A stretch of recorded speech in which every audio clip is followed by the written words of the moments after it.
warahmatullahi wabarakatuh. Waalaikumsalam warahmatullahi wabarakatuh. One mission to be extraordinary Allah. Alhamdulillahirabbil alamin. Wa bihi nasta'inu ala umuri dunya waddin. Wassalatu wassalamu ala asyrofil anbiya'i wal mursalin wa ala alihi wa ashabihi ajma'in. Amma ba'du, ibnati at-talabah wa akhirul kiram, naib mudir Ma'had Darussalam Guntur Ponorogo yang berada di Riau, Pekanbaru. Emang aneh Guntur, namanya Guntur tapi tempatnya di Pekanbaru. Ada Guntur, saya pernah juga ke pesantren Guntur Putri di Kendari. Pendek tapi pesan tersampaikan itu. Ya biasa iseng saya begitu, tapi nggak apa-apa, nggak bisa disalahkan karena saya ahli komunikasi. Kalau menurut orang ahli komunikasi salah harus terima itu. Tapi saya senang juga karena memang rajin menyusun kata-kata, itu luar biasa. Itu namanya kreativitas. Masalah pas tidak pas nanti ada yang betulkan. Nah, kalau kita membuat yel-yel itu begini, tapi bukan saya juga, anak-anak santri Ustaz. Alihlas gitu. Kalau saya teriak dari depan sini alihlas gitu, mereka langsung bilang biasa saja tapi mantap. Gimana itu? Coba kalian itu misalkan apa? Extraordinary generation. Kelas kafir, mumtazah, kulluna mumtazah. Iya, itu namanya mendefinisikan diri sendiri. Namanya dalam bahasa psikologi self esteem. Di Indonesia kan menjadi citra diri. Jadi kita membuat definisi diri kita sebagus mungkin. Itu sangat penting. Itu langkah awal daripada kemajuan kalian. Mulai dari definisi. Al-Quran mengajarkan kita banyak definisi, Ustaz. Banyak itu. Al-Muttaqun itu gimana? Ulil albab itu seperti apa? Alladzina yadhkurunallaha qiyaman wa qu'udan wa 'ala junubihim wa yatafakkaruna fi khalqis samawati wal ardh. Endingnya apa? Ma khalaqta hadza batilan. Itu endingnya, definisi ulil albab seperti itu. Berarti saya harus seperti itu. Apa seperti itu? Nah, yadhkurunallaha qiyaman qu'udan. Jadi sambil mau tidur juga ingat Tuhan, bolak-balik nggak bisa tidur itu karena vertigo. Dia tetap ingat Tuhan daripada ingat film kan masalah. Ya. Kemudian misalkan di surat Al-Baqarah yang pertama itu hudan lil muttaqin. Muttaqinnya itu siapa? Nah, alladzina yu'minuna itu definisinya.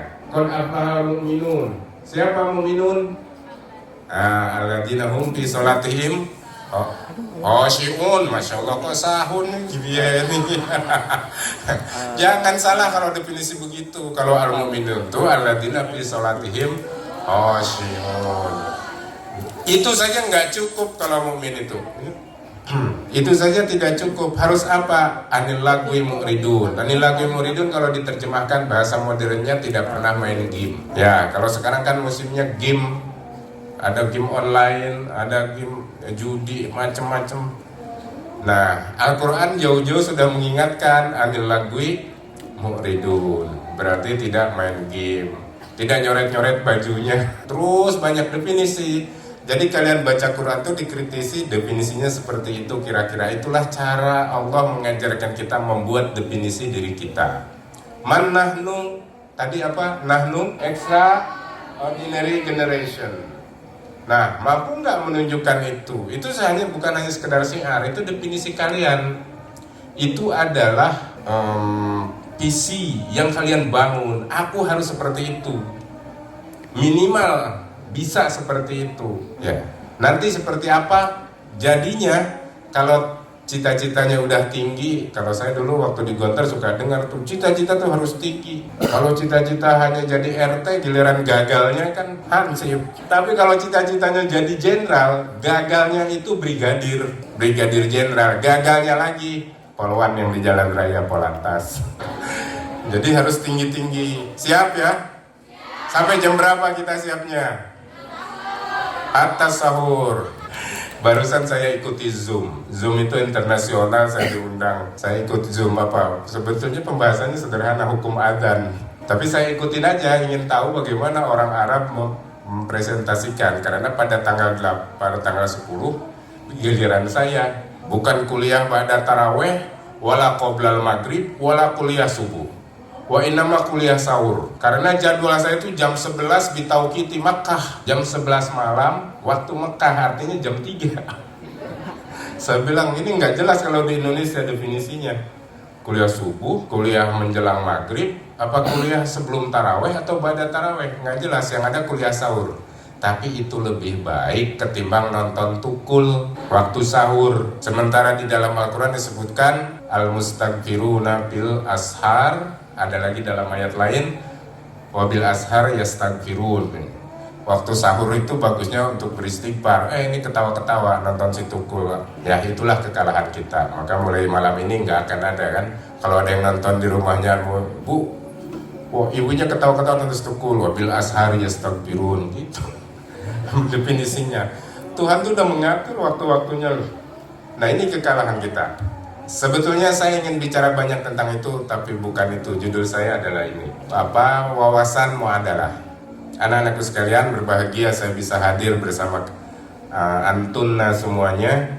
Kemudian terima kasih pada Ustadz Kiai Munib, ya Abdul Munib. Kiai bukan? Saya tambah aja, kenapa sih gelar Kiai? Orang di kampung-kampung itu cuman bisa mimpin tahlil aja udah jadi Kiai. Jadi disertasi saya itu debatnya itu diantaranya. Saya bilang Kiai itu intelektual, itu mengacaukan katanya istilah. Tidak, saya ingin membetulkan istilah. Karena kalau bahasa Kiai di kampung terlalu rendah ilmunya, hanya bisa mimpin tahlil udah jadi Kiai. Tapi kalau intelektual, insya Allah. Oke. Terlalu banyak informasi, jadi terlalu banyak juga yang ingin saya sampaikan. Tapi saya akan coba berbicara, menginformasikan pada Anda semuanya tentang pesantren muadalah. Untuk itu saya biar jalan-jalan aja. Tadi pesannya jangan ngantuk. Insya Allah saya bisa membuat kalian tidak ngantuk.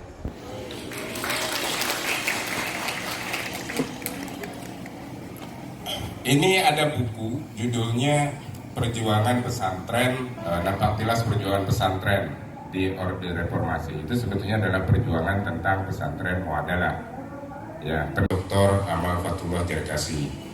Jadi nanti bisa dipesan ke kita kalau kalian memang ingin mendalami. Siapa tahu ada yang mau kuliah nanti masuk ke Unida ngambil jurusan manajemen ibu nyai. Manajemen pesantren putri misalnya gitu kan. Nah, kemudian dihubungkan dengan pesantren muadalah. Maka saya kasih judul saja Wawasan Pesantren Muadalah. Mundur sedikit. Ya, mengapa pesantren? Ini penting. Mengapa kita memilih pendidikan pesantren? Ustaz, ngapain susah-susah sih? SMA udah ada, MA sudah ada, SMK ada. Tapi kenapa kita malah memilih pesantren? Anak-anakku sekalian, ketahuilah bahwa ini nanti untuk Pak Kiai Ma'ruf ya. Ketahuilah bahwa jumlah anak Indonesia usia belajar itu sekitar sekolah dasar, SD dan SMP itu jumlahnya kurang lebih 300.000. Kemudian bukan 300.000, SD-nya 300.000. Kemudian jumlah santri itu seluruh Indonesia itu cuma 4 juta. Bayangkan yang jumlahnya 50 juta, yang jumlahnya capek di kamera. Apa mafhum? Kita bilang tadi mafhum apa? Bisa ngomong depan orang banyak, terus teknik menyajikan dengan meniru saya, gitu ya. Jadi dengan satu langkah saya dapat 2. Pada kalian saya berikan 2. Pertama materi, yang kedua how to present. Ya, gitu. Enaknya ngomong depan santri gitu, Ustaz. Nyambung. Kalau nggak nyambung, didiskualifikasi jadi santri. Kita eliminasi aja. Ya. Jadi jumlahnya terlalu sedikit santri itu. Lawannya terlalu banyak. Saya sudah hitung jumlahnya kira-kira pesantren harus ambil peran di level dasar dan menengah usia 10-20 tahun. Kenapa? Karena ini dasar. Namanya dasar itu harus kuat, pondasi itu harus kuat. Pakai Ma'ruf, pakai Munif itu membuat bangunan itu dasarnya itu dia harus tanam paku alam segala, harus kuat. Nah itulah kalian sekarang, namanya pendidikan dasar dan menengah, harus kuat. Apanya? Agamanya, ya, intelektualnya, sikapnya, semuanya kuat. Masalah nanti pengen jadi apa di perguruan tinggi aja. Kalau kita di sini ngapalin mafudot, ngapalin hadis, ngapalin ayat, mutolaah yang seharusnya dihafal juga dihafal saking rajinnya. Mutolaah harusnya dihafal enggak? Iya, berarti namanya bukan mutolaah, al-mahfudot. Kalau mutolaah nggak dihafal, itulah. Coba lihat ini nggak lulus nih, mestinya maliahnya nggak lulus nih. Al-ghatu min darsil mutolaah itu apa? Fahmil makruh. Bahasa sayanya fahmil makruh, memahami apa yang dibaca. Dan di taujihatnya begitu. Tapi masih mau dihafal ya nggak apa-apa, lebihan bonus. Kenapa kamu ngapal mutolaah? Bonus Ustaz. Paham sudah, apa sudah, apalagi kalau nggak ngapal kan? Namanya juga santri banyak alasan, pinter-pinter. Jadi reasoningnya tuh kuat karena usia 10 dan 20 tahun itu harus pendidikan dasar dan menengah itu yang harus diperbanyak pesantren, makanya karena dia merupakan dasar. Nanti mengembangkan intelektual di atas nggak apa-apa. Artinya apa? Ternyata bisa bergeser itu orang penting itu yang tadinya orang tua berubah jadi guru. Walau gurunya itu salah masih tetap dibela. Sampai saya keluarkan rumus pamungkas, jurus pamungkasnya. Ustadz itu murid bapak, yang ngajarin begitunya juga bapak yang ngajarin semuanya. Udah diem dia, tapi besoknya lagi begitu lagi. Kalau saya luruskan, kalau saya debat itu langsung referennya langsung kata Ustadz ini juga wa yansa annahu talib indi al Ustadz wa talib. Nah, artinya ada orang penting yang di dalam pendidikan pesantren harus ada kiai. Kiai itulah orang terpenting yang dinamakan central figure. Orang terpenting itu bahasa kerennya significant other. Orang lain yang dianggap itu Gontor. Gontor itu tahun 26. Tahun 2026. Kemudian KMI tahun 1900. Maksud saya tadi 1900 itu ketawa. Tapi saya senang kamu ketawa, artinya perhatian. Ini yang satu ini sini, yang ini ketawa karena saya bilang 2026 padahal seharusnya 1926. Asli ya, jangan diketawain, jauh-jauh dari Kuningan diketawain. Ya, jadi KMI tahun 1935. Di pesantren lain ada namanya pembaharuan di pesantren Tebu Ireng itu oleh Kiai Haji Wahid Hasim dengan pesantren. Ya, sebagaimana adanya. Dia tidak membuat sanawiyah, tidak membuat aliyah, tidak SMA, tidak apa. Tapi alhamdulillah tahun 1998 mendapat pengakuan kesetaraan dari Kementerian Agama, tahun 2000-nya dari Kemendiknas. Itu yang disebut muadalah. Jadi yang tadi baru mukadimah nih, baru masuk kepada muadalah. Itu yang namanya muadalah itu begitu. Apa itu muadalah? Lugotan ada yu'adilu hada. Ada yu'adilu hada. Apa? Sebanding, setara. Jadi muadalah itu adalah kesetaraan. Sebetulnya cukup diakui saja, tapi